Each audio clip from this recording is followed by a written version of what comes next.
আলাইকুম। আপনারা দেখতে পাচ্ছেন আমি এমন একটি গাছের সামনে দাঁড়িয়ে আছি যেটার নাম হচ্ছে নীলের গাছ।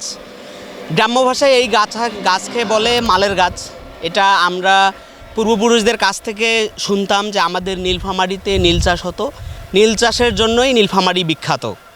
ব্রিটিশরা আমাদেরকে বিভিন্নভাবে খাটিয়ে নিত এই নীল চাষে এবং তার প্রাপ্যতা আমাদেরকে দিত না।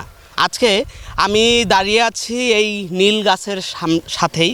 সড়কের পাশে সাধারণত শোভা বাড়াতে কিংবা পরিবেশ রক্ষায় লাগানো হয় বিভিন্ন ধরনের গাছ। তবে নীলফামারীর কিশোরগঞ্জ উপজেলার জলঢাকা রংপুর সড়কের পাশে দেখা মিলছে ব্যতিক্রমী এক চাষের। সড়কের পাশে গাছ লাগানোর নির্ধারিত জায়গাতেই চাষ করা হয়েছে নীল। সবুজ পাতার মাঝে নীলের গাছে তৈরি হয়েছে দৃষ্টিনন্দন দৃশ্য।